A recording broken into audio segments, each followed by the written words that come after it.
Bienvenidos a Medicina de Impacto, el podcast de Medscape en español. Nuestra misión es mejorar la práctica clínica con evidencia actual, perlas y entrevistas con expertos. Nuestros anfitriones, Aldo Jiménez y Alejandro Meraz.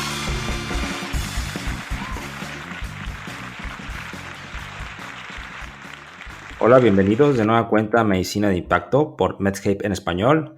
Es un gusto estar de nueva cuenta con ustedes y aquí con mi estimado amigo el doctor Meraz. Yo soy Aldo Jiménez. Y como dijo Aldo, yo soy Alejandro Meraz.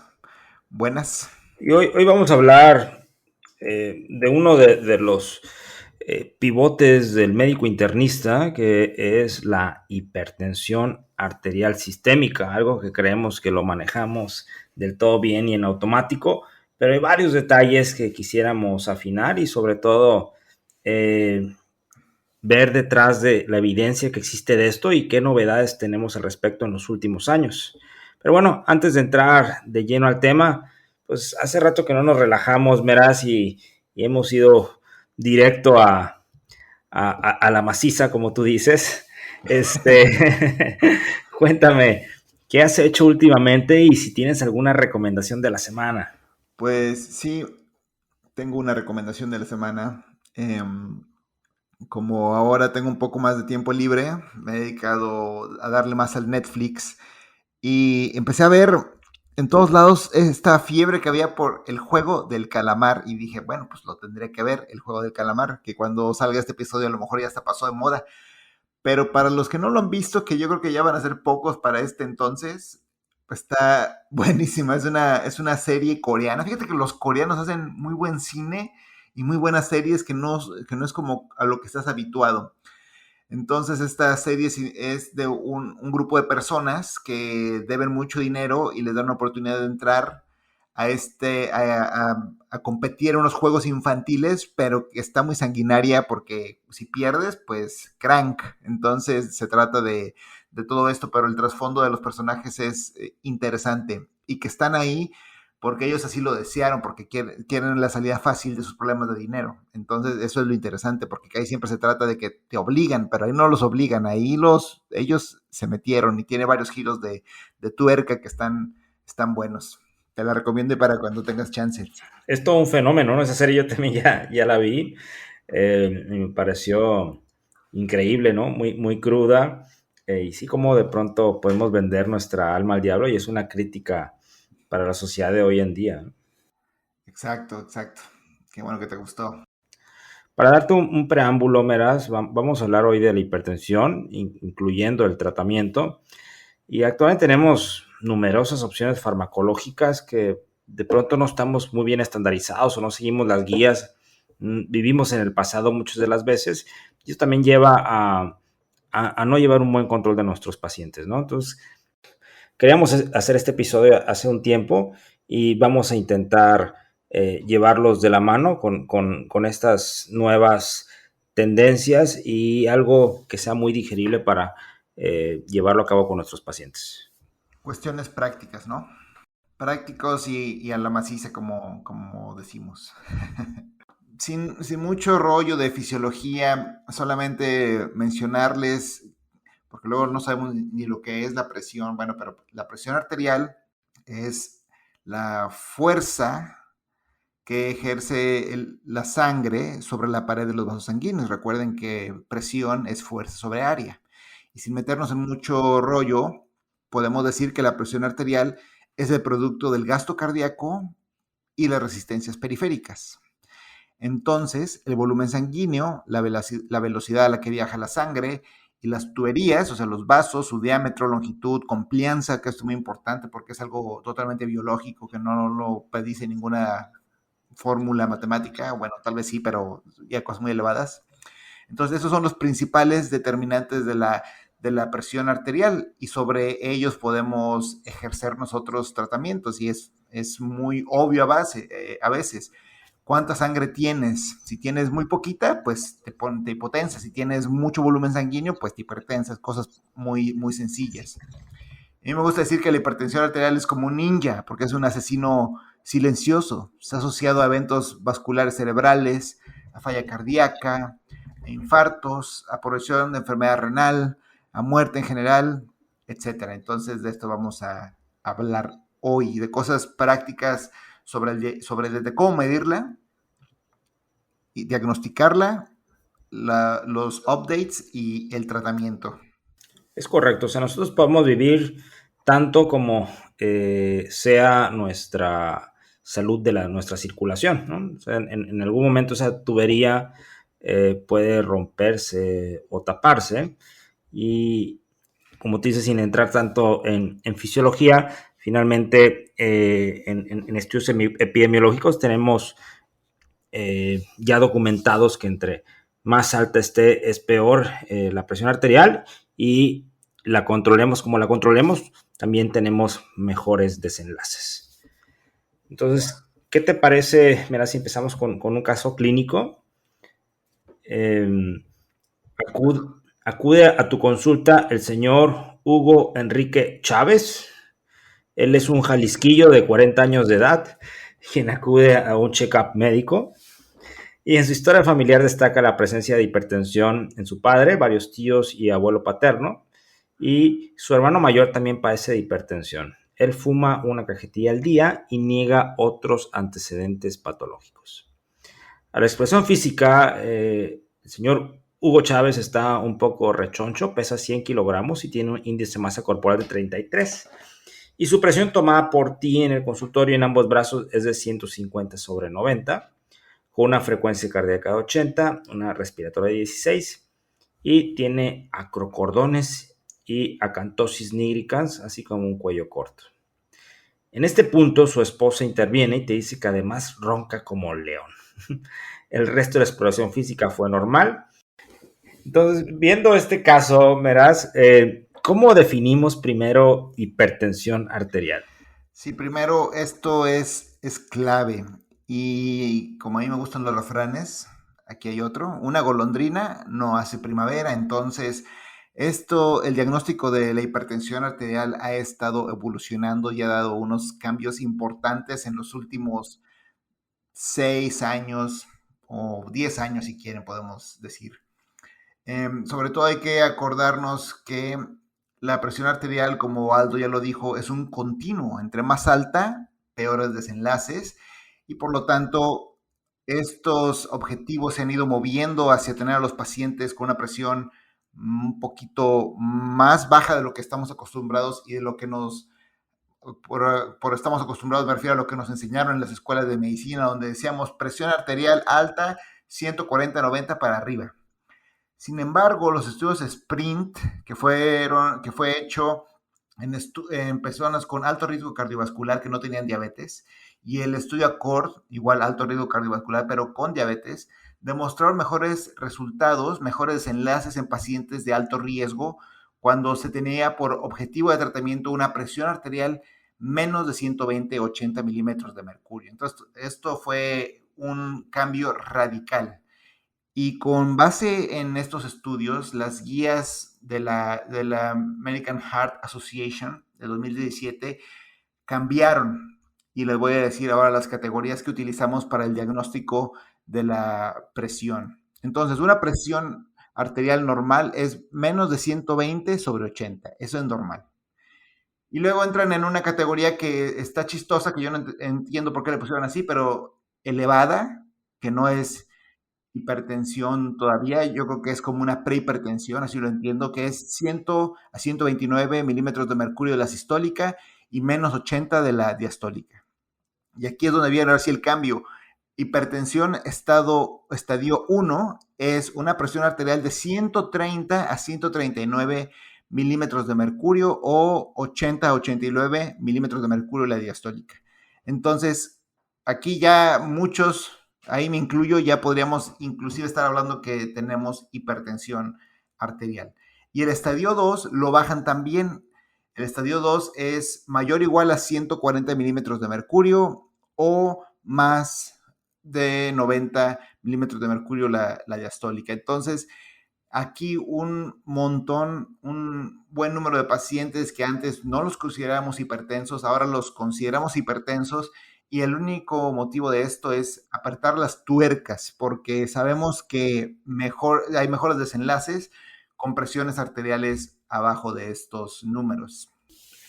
Otra parte importante de esto es cómo tomar la presión arterial, que es algo que también en Sprint fue algo relevante, ¿no? Nos usaban dispositivos automatizados y se tomaban de cierta forma protocolizada.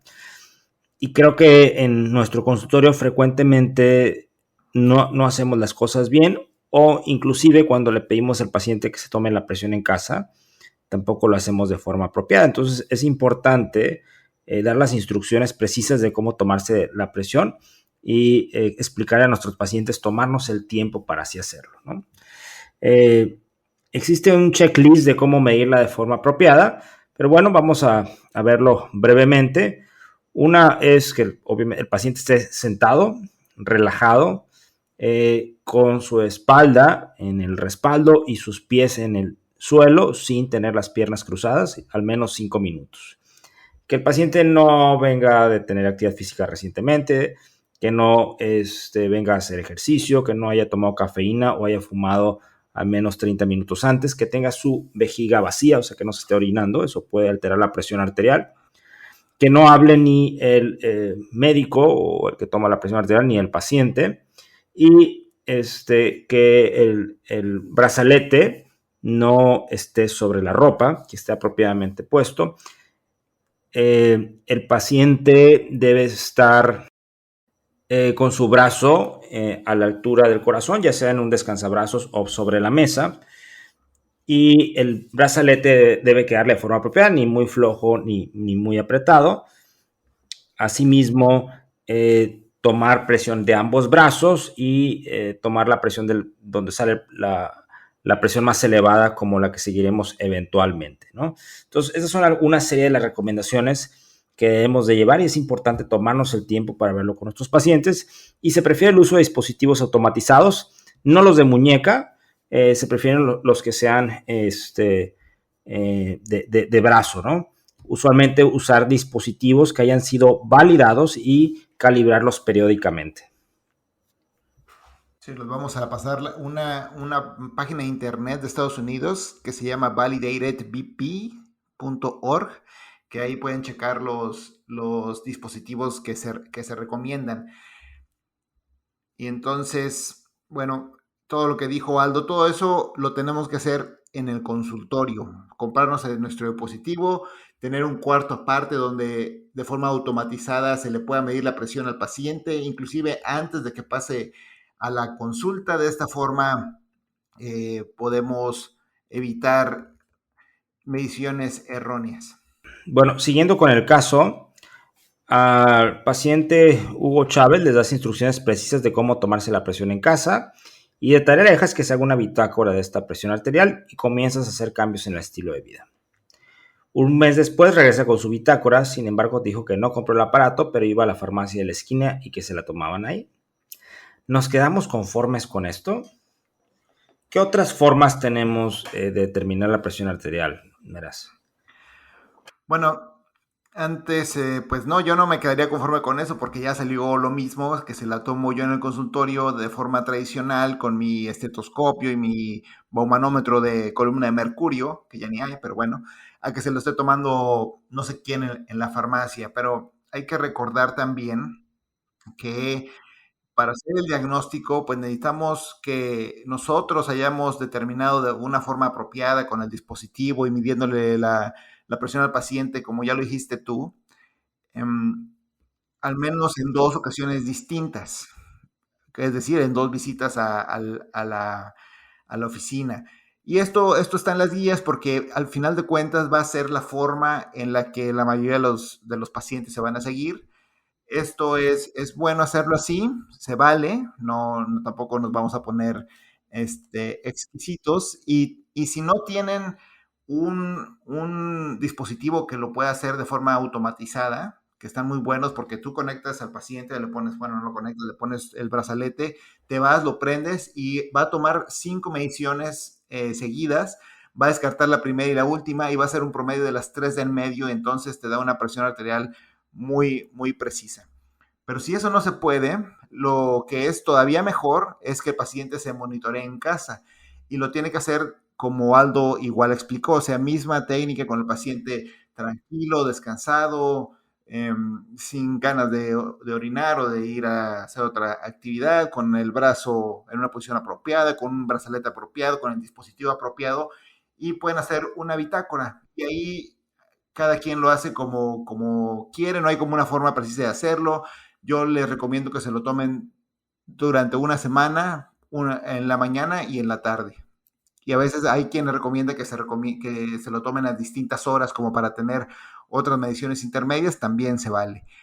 Pero la mejor forma es el monitoreo ambulatorio de la presión arterial de 24 horas, que es entonces, es como un holter, pero de la presión arterial, donde al paciente se le conecta un dispositivo, un brazalete que le va a estar tomando la presión arterial durante el día y durante la noche. No me acuerdo con la periodicidad con la que se toma, pero te va a entregar una gráfica muy bonita de cómo está la presión arterial durante todo el día y durante toda la noche. Y aquí hay otras consideraciones, como esa es tan buena, hay otros valores que se deben de seguir para el diagnóstico de la presión arterial. ¿Tú cómo lo haces, Aldo? ¿Qué es lo que más te ha funcionado? Sí, la verdad es que, digo, los mapas, esta medición de la presión arterial, pues no está tan disponible y tiene un costo más elevado. Solamente lo uso en casos donde me queda duda, ¿no? Sobre todo para buscar estos subgrupos de pacientes, ¿no? Tenemos la hipertensión en bata blanca, por ejemplo, que es el paciente que tiene la presión alta en el consultorio o en un contexto de atención médica, pero en casa está normal, o la hipertensión enmascarada, en donde la presión está normal en el consultorio, pero alta en casa. Lo que hago habitualmente es, les digo al paciente, bueno, cómprate este aparato de esta marca que sea de brazalete, le doy las instrucciones de tomarla de forma apropiada y le pido una bitácora en diferentes horas del día y sacamos promedios y en base a eso tomo una decisión de si el paciente es hipertenso, no es hipertenso, está bien controlado o no está bien controlado, ¿no? Y donde me queda la duda, bueno, sí, hacemos este estudio mapa. Aquí acuérdense que el mapa lo normal es que los pacientes tengan 115/75, eso es lo normal. Hipertensión ya cuenta a partir de 125/75, o sea, es más ruda la cosa. Y hipertensión grado 2 arriba de 130/80. Entonces, esos son los valores que recomienda la Sociedad Americana del Corazón. Y bueno, es la otra gran ventaja es que te determina si los pacientes tienen, que son deepers o no, que es deep, es esta caída en la presión arterial normal que todas las personas tenemos cuando estamos dormidos. Si no tienes esta disminución de la presión arterial, entonces eso también se ha asociado fuertemente a eventos cardiovasculares desfavorables. Sí, creo que una perla importante es que la presión como la tomamos en el consultorio en ocasiones sentado en la mesa de exploración del paciente o recostado en la mesa de exploración no cumple los criterios de una buena toma de presión arterial. Y ya está muy bien demostrado que la toma de presión en casa o mediante un mapa en comparación con la presión arterial en el consultorio predice de mejor forma el daño a órgano blanco en el futuro. 100%. Entonces hay que hacerlo mejor porque si no tenemos el diagnóstico preciso, pues no, de ahí ya empezamos mal. Y otra cosa que siempre se nos pasa son las cosas extra, hablando de drogas que pueden subir la presión. Drogas de uso recreativo y drogas de medicamentos, por ejemplo, el alcohol, que ya lo sabemos, anfetaminas y derivados, que a veces los utilizan para bajar de peso, eso también puede subir la presión arterial. Los antidepresivos, sobre todo los antidepresivos tricíclicos, los antipsicóticos atípicos como la olanzapina. Hay mucha controversia alrededor de la cafeína. Sí puede subir la presión arterial, pero esta no se ha asociado a eventos cardiovasculares adversos, por lo que a mí la cafeína no me molesta. Los descongestionantes, sobre todo la fenilefrina, pseudoefedrina, hay un montón de hierbas que la pueden subir, inmunosupresores que los nefrólogos utilizado muchísimo, como la ciclosporina, el tacrolimus. anticonceptivos orales, AINES, que esto también es bastante común, y también otras drogas recreacionales como la cocaína y también metanfetaminas. Y sobre todo, no se me olvide los corticosteroides, que estos pues pueden ser también los que nosotros prescribimos, y los inhibidores de la angiogénesis como el bevacizumab, y los inhibidores de tirosinasa como el sunitinib, sorafenib, que esos los utilizan más los oncólogos. Entonces todo esto se debe de tomar en cuenta a la hora de diagnosticar un paciente con hipertensión arterial. Claro que si el paciente está siendo tratado con esteroides o dosis alta porque tiene aparte otra cosa, pues bueno, ahí no habrá forma de quitar el medicamento, pero siempre que se pueda, hay que quitar esos medicamentos o drogas recreacionales que nos están subiendo la presión arterial.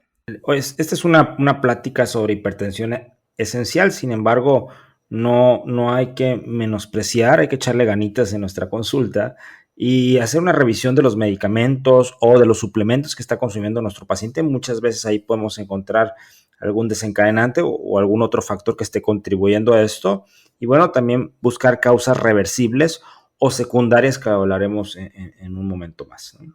Y ya por último, en cuestión del diagnóstico, no subestimar el poder que tiene la hipertensión de bata blanca. Antes también se decía, no, si el paciente tiene 180 de sistólica o más, ya tiene hipertensión, no hay vuelta de hoja. Pero a mí me ha pasado en al menos 2 ocasiones, y ya sé que mi experiencia no es evidencia, pero bueno, ahí se las dejo. En 2 ocasiones he tenido pacientes que tienen 180 de sistólica y regresan con una bitácora normalísima. Entonces, eso se los paso ahí al costo. Bueno, siguiendo con el caso, el paciente se realizó un mapa y en promedio de las tomas de 24 horas se encontró que su presión arterial estaba 140/90. Este mapa te reporta te reporta el promedio de 24 horas, el promedio durante el día, el promedio durante la noche, y te expresa el descenso durante la noche de presión arterial, lo que llamamos el DIP, ¿no? Resulta que este paciente no tenía un descenso sobre la noche, no tiene un DIP. Entonces, te quería preguntar, ¿cuál es el criterio de hipertensión en el paciente que se realiza mapa? Y este dip o este descenso en los pacientes que no lo tienen, si se asocia a algún desenlace, ¿no? Con los mapas de 24 horas, arriba de 125/75, ya estamos hablando de hipertensión. Y este paciente Hugo, pues ya tiene una hipertensión totalmente grado 2, porque el grado 2 es arriba de 130/80 en el mapa. Y para terminarla de complicar la cosa, cuando hablamos de DIP, quiere decir que durante la noche la sistólica nos debe de caer 20 milímetros de mercurio, más o menos, y la diastólica alrededor de 15 milímetros de mercurio. Y si tú no tienes este descenso, no ser un dipper, como decimos normalmente, se asocia a más eventos cardiovasculares. Entonces, esto también es importante. No se entiende muy bien la fisiología. Se cree que es por sobrecarga de sal y que es un indicador de esta hipertensión que es un poco sensible a la sal. Pero bueno, eso no lo sabemos, pero nos da también una pista que puede ser utilizada como maniobra terapéutica, dirigiendo tratamientos a hacer este DIP durante la noche, o sea, que el paciente se tome las medicinas en la noche. La verdad no he leído que eso sea mejor que un control de la presión arterial más normal o normal más habitual, pero bueno, eso también se ha utilizado. Muy bien, pues como parte del tratamiento de este paciente, se hace énfasis en su riesgo cardiovascular y en las medidas no farmacológicas, entre ellas buscar la pérdida de peso, ¿no? Llevarlo a un peso saludable. Esto ya está documentado que también disminuye la presión arterial. Una dieta sana, las dietas que se han hablado, por ejemplo, la dieta DASH, ¿no? Reducir el sodio en la dieta, aumentar la ingesta de potasio y tener una actividad física apropiada, ya sea ejercicio aeróbico o de resistencia y hace recomendaciones sobre disminuir el consumo de alcohol, ¿no? Eso también tiene un efecto positivo en la presión arterial. Pero bueno, muchos estamos aquí para escuchar y aprender sobre el tratamiento farmacológico. Esto no se debe de subestimar y acuérdense, nosotros hablamos de ahora de los niveles de la presión, entonces nos van a decir a quién vamos a darle medicina de entrada y a quién solo le vamos a dar tratamiento farmacológico. Y bueno, entonces cuando tienen un paciente ustedes con la presión elevada, es decir, una presión sistólica 120, 129 y menos de 80 de diastólica milímetros de mercurio, entonces estos pacientes pues solamente cambios en el estado de vida. Y en el estado 1 hipertensión, que esto es muy importante, cuando el paciente tiene 130, 139 sobre 80, 89 milímetros de mercurio, aquí el siguiente paso es hacer un riesgo cardiovascular como el que mencionamos en la clase en el episodio de lípidos. Ya estoy aquí creyéndome que estoy dando clases. En el episodio de lípidos se le saca el riesgo cardiovascular. Si el riesgo cardiovascular es menor de 10% en 10 años, entonces a ese paciente le toca solamente tratamiento no farmacológico y evaluar en 6 meses.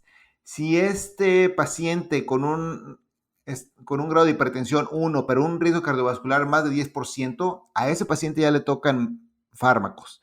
Y bueno, si los pacientes tienen más de 140-90, a ese paciente ya le toca cambios en el estilo de vida y tratamiento farmacológico. Y no debemos menospreciar los cambios en el estilo de vida, difíciles como son, pero son muy, muy importantes. Por ejemplo, hacer una dieta alta en potasio y baja en sal, eso te puede disminuir hasta 11 milímetros de mercurio la presión arterial sistólica. Esos niveles de bajar la presión arterial, bueno, apenas con una combinación de 2 medicamentos. La segunda maniobra que te puede bajar más es hacer ejercicio aeróbico de 90 a 150 minutos a la semana. Eso te puede bajar hasta 8 milímetros de mercurio.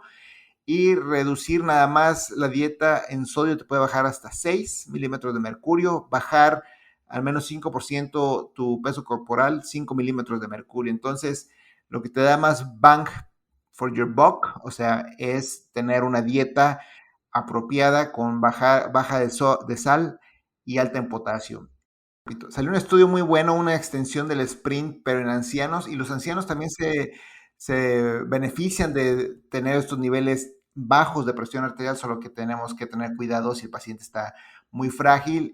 Y esto del potasio, salió también un estudio que les daban suplementos de potasio, un estudio en China, a los pacientes y les bajaba la presión arterial solo tomando suplementos de potasio. Entonces yo creo que una maniobra que sería muy buena es, en lugar de utilizar cloruro de sodio como sal, utilizamos más sales de potasio.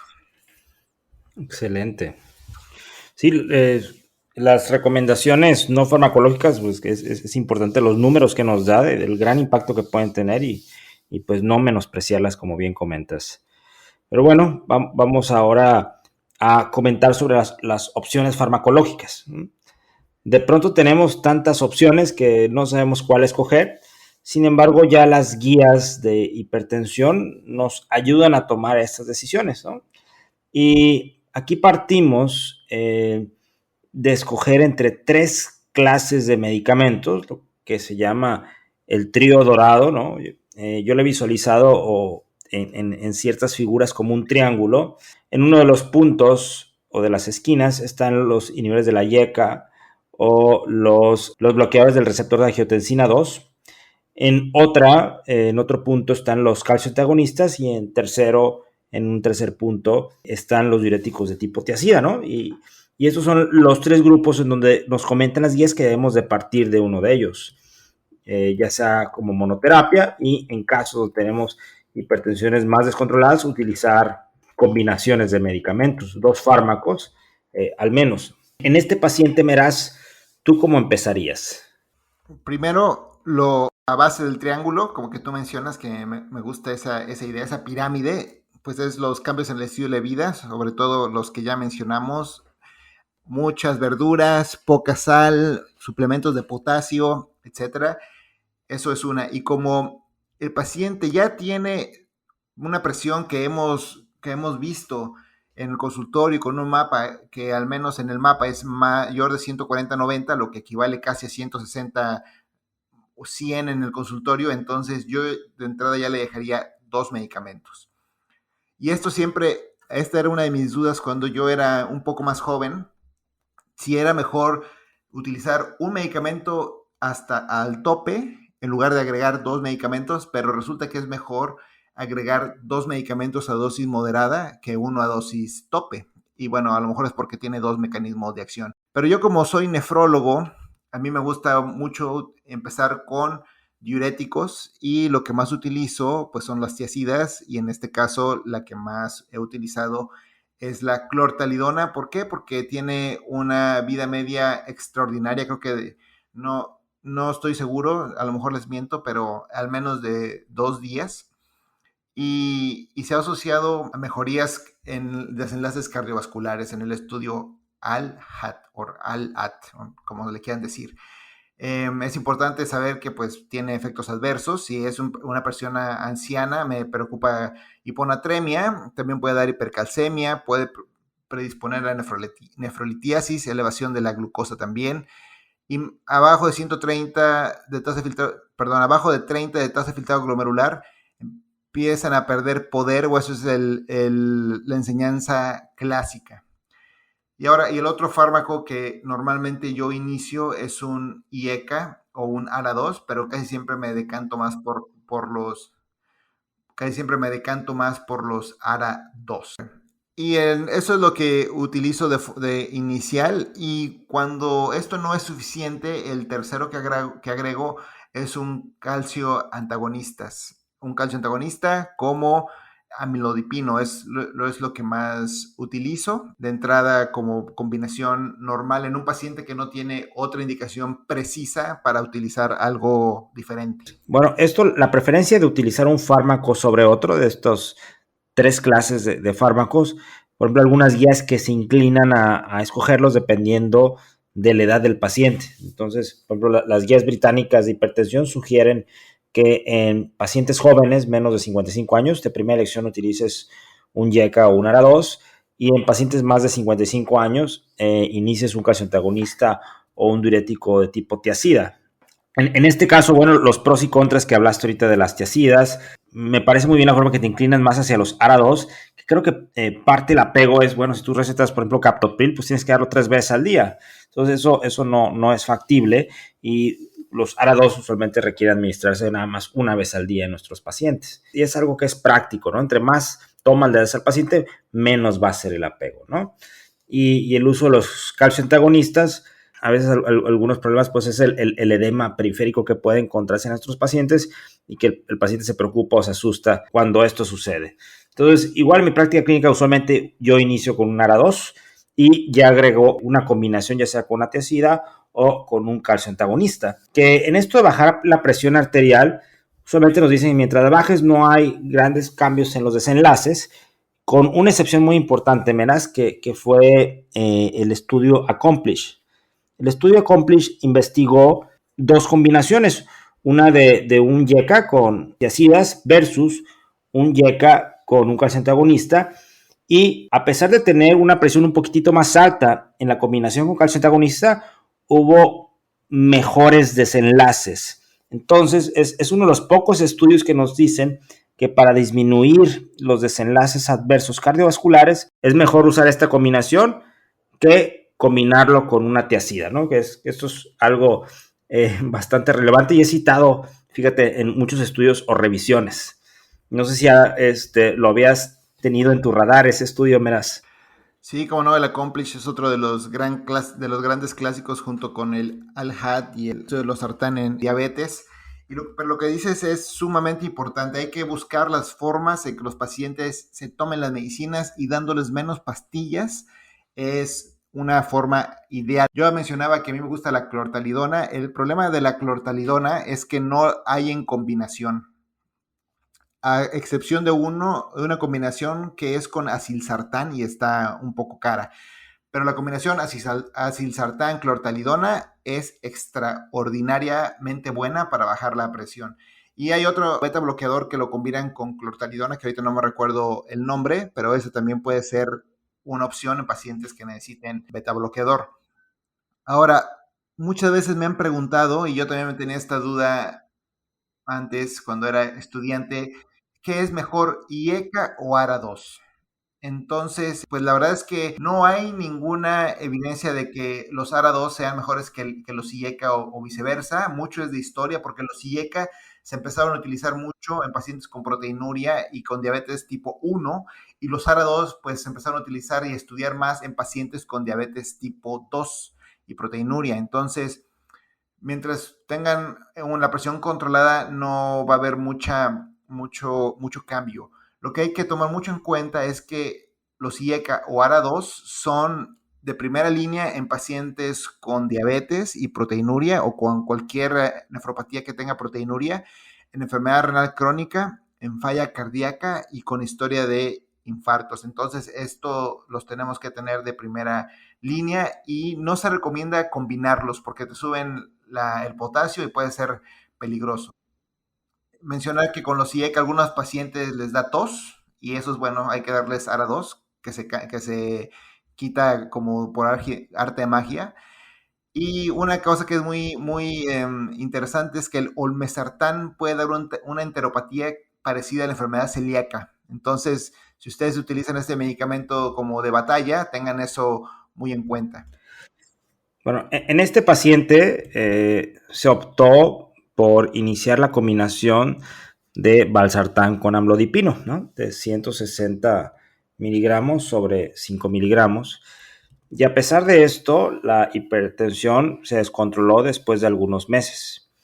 Después de eso, se puede optar por añadir un tercer fármaco o optimizar las dosis del medicamento, que es importante conocer las dosis de los medicamentos.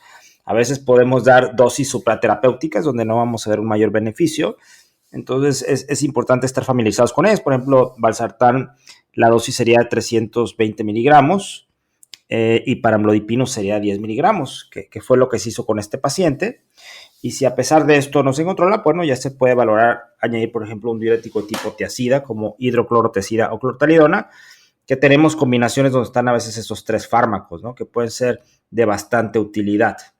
Pero hay otras clases de fármacos, Meras, que no hemos hablado y es bastante old school ver que los pacientes como primera línea tengan un beta bloqueador, ¿no? Como metoprolol, etcétera. ¿Tú qué opinas de usar estos fármacos como primera línea y por qué no hemos hablado de ellos antes? Bueno, no hemos hablado de ellos porque los beta bloqueadores no son de primera línea para la mayoría de los pacientes, excepto en pacientes con falla cardíaca. Entonces, es por ello que los debemos de dejar como un añadido a pacientes que no se controlan de otra forma o en pacientes que tienen falla cardíaca. Ahí sí lo podemos iniciar desde el principio. Entonces, es por ello que no los hemos mencionado mucho. Y también es importante mencionar que, por ejemplo, nuestro paciente que ya tiene un calcio antagonista y un ARA2, yo me iría por dejarle una tiazida. Y suponiendo que no se controle con la tiazida, ya nos estamos metiendo en otros terrenos, pero suponiendo que hagamos un abordaje, no le encontremos nada más. Sí, la cuarta droga que yo utilizaría es un antagonista del receptor mineralocorticoide o de aldosterona, es decir, espironolactona o eplerenona. Ese es el caminito que yo sigo. Y ECARA2, diurético, calcio antagonista. Y después, si no tengo alguna otra razón para dar beta bloqueador o alguno de los otros, me voy como cuarta línea, espironolactona por el estudio Pathway 2. Esto lo descubrimos en este estudio que les podemos pasar. Es correcto. En ese estudio se comparó una cuarta opción, espironolactona, dosis de 25 a 50 miligramos, bisoprolol o doxazosina, ¿no? Entonces, los mayores beneficios se vieron con espironolactona, pero también nos dice que bisoprolol o doxazosina pueden ser otras opciones a futuro que podemos escoger si no se controlan con espironolactona. Entonces, no son tan buenos, pero igual la bajan, ¿no? Existe un antecedente de este estudio All Hat, como queramos comentarlo, en donde doxazosina fue inferior para disminuir los desenlaces adversos cardiovasculares en comparación con los otros fármacos. Entonces, debe ser una de nuestras últimas opciones, ¿no? Entonces, los beta bloqueadores, como comentaste, pues los podemos usar en pacientes que tengan falla cardíaca, cardiopatía isquémica, alguna arritmia o que requeramos control de la frecuencia cardíaca de nuestros pacientes, y pueden ser una opción después de usar espironolactona. Y hay otro grupo de fármacos que normalmente no los tengo en mi radar, que es el uso de los alfa 2 agonistas, como es la clonidina. Y resulta que hay un estudio que se llama REHOT, en donde se compara espiro con clonidina.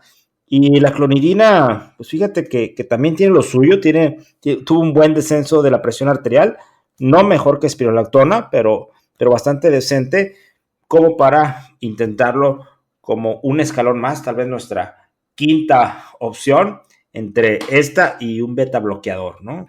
¿Tú lo has usado, Meraz?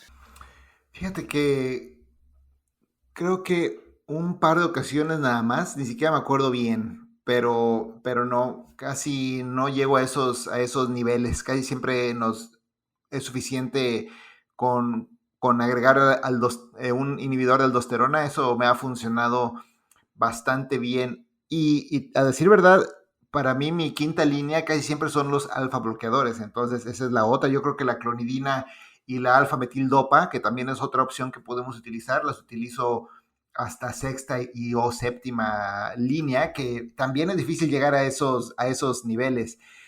Y Aldo, la única ocasión en que yo utilizo alfa bloqueadores de inicio o de segunda, tercera línea, sin esperarme tanto, es si el paciente tiene una hipertrofia prostática y que necesita tratamiento, porque de todos modos se lo va a dar el urólogo. Entonces, esa es una de las ocasiones que introducimos estos medicamentos antes, los alfa bloqueadores. Solamente hay que tener muchísimo cuidado porque se asocian a hipotensión ortostática, sobre todo en pacientes ancianos, que son los que tienen precisamente la hipertrofia prostática.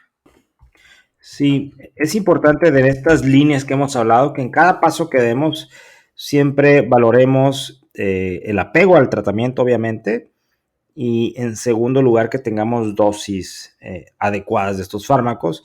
Y bueno, es importante conocer los estudios en los cuales nos estamos basando para tomar estas diversas situaciones. Y hay un último eslabón que frecuentemente como nefrólogos lo utilizamos en los pacientes, por ejemplo, que están en hemodiálisis y no los podemos controlar, que es difícil no controlarlos si los tienes bien secos, pero bueno, una opción que son estos vasodilatadores como es el minoxidil, ¿no? Que hay poca evidencia al respecto, pero lo usamos cuando nada más funciona. Claro. Y qué bueno que mencionas esto de revisar en cada paso que nosotros demos el apego al tratamiento, porque es fundamental. Recuerdo un trabajo que fue presentado en un congreso eh, a, a, donde se evalúa la adherencia de los antihipertensivos midiendo los niveles de antihipertensivos en sangre o en orina. Entonces era un gol estándar. Entonces eran pacientes con hipertensiones resistentes o refractarias y el apego en base a medir sus niveles en sangre o orina era extremadamente bajo. Entonces no hay que menospreciar esto. Y aprovecho esta oportunidad para decirles un par de perlas de cuándo sospechar una causa secundaria de la hipertensión. Entonces, si tenemos una hipertensión resistente, que esto es pues cuando tienes ya 3 medicamentos a una buena dosis, no tiene que ser una dosis tope, pero tiene que ser una dosis apropiada que incluya al menos un diurético, tiazida casi siempre, y que el paciente se esté tomando las medicinas. Que la hipertensión sea de inicio abrupto, que inicie antes de los 30 años. Entonces, todos estos hipertensos que vemos que inician de 35, 40 años, eso es lo habitual, no crean que eso es raro.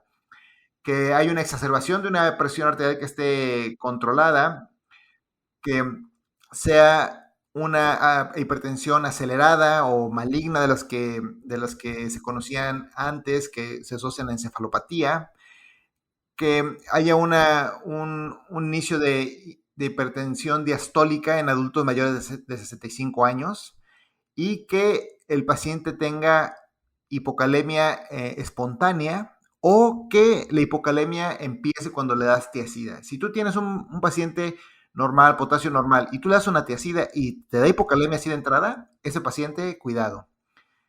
Y también aquí nos falta la apnea obstructiva del sueño, que esa no se nos debe de pasar. Por ejemplo, aquí a nuestro querido paciente Hugo Chávez, entre su obesidad, su cuello corto y que ya no deja dormir a la esposa, pues ahí se nos debió haber prendido el foco de un inicio y darle tratamiento para su apnea obstructiva, que seguramente tiene, que bueno, es bajar de peso y ver si necesita BiPAP. Y eso muchas veces, no saben cómo eso, muchas veces me ha salvado de que le dé 4, 5, 6 medicamentos a los pacientes. Es importante, Meraz, también estas condiciones que comentas de cuándo sospecharla, porque a veces el paciente anda por la vida ahí con 1000 antihipertensivos y resulta que a nadie se le prendió el foco en sospechar estas causas que pueden ser tratables y que pueden tener daño órgano blanco de forma más temprana. Y creo que siempre debemos de replantearnos esa pregunta. Oye, ¿a ti ya te estudiaron? ¿No es normal que hayas tenido hipertensión desde los 18 años de edad, por ejemplo? O que tengas 4 antihipertensivos y pues hay que buscar si tiene hiperaldosteronismo, o tiene estenosis de la arteria renal, o tiene Cushing, etcétera, ¿no?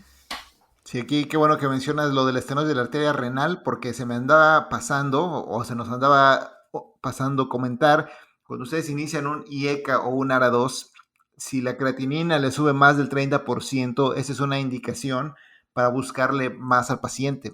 Y más significa, pues, buscarles estenosis de la arteria renal. No significa que debamos de suspender el medicamento, significa que debemos abordarlo, porque lo más seguro es que si el paciente es un paciente añoso, tenga estenosis de la arteria renal por enfermedad aterosclerótica. Y el tratamiento, al final de cuentas, va a ser un tratamiento médico más agresivo. No va a ser, en la mayoría de los casos, una revascularización, como ya lo vimos en el estudio CORAL. Entonces, como yo les diría que si al paciente se le subió la creatinina, no se preocupen demasiado, a menos que sea una subida más del doble. Si es más del doble y aparte asociado a hipercalemia, entonces sí, ahí sí preocúpense. Pero si no, aguanten y hay que mandar al paciente que se haga un Doppler o una angiografía o lo que ustedes consideren pertinente. Totalmente de acuerdo. Pues bueno, yo creo que con esto, Meraz, tocamos todos los puntos que queríamos revisar en esta charla. No sé si tengas algunos puntos para llevar a casa. Sí, acuérdense que es importantísimo darle un buen speech al paciente y convencerlo de la importancia que tenga su presión bien controlada.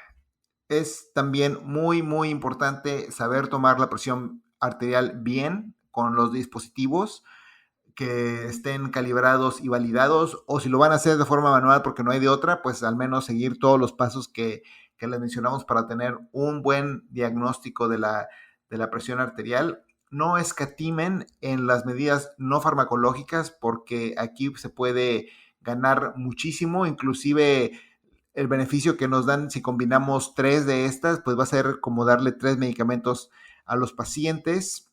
Y acuérdense que siempre hay que checar que el paciente se esté tomando sus medicinas antes de decir, no, tiene hipertensión resistente, hay que hacerle más estudios, no, más bien hay que checar que el paciente esté tomando bien. No hay que regañar al paciente, hay que hablar con él, convencerlo y sobre todo trabajar en las barreras que lo están llevando a no tener un buen apego y tratar de nosotros mejorar el apego mejorando esas barreras. Excelente. Pues muchas gracias, estimado Meraz. Buenas noches. Buenas noches. Esto fue Medicina de Impacto. No se olviden de suscribirse y calificarnos.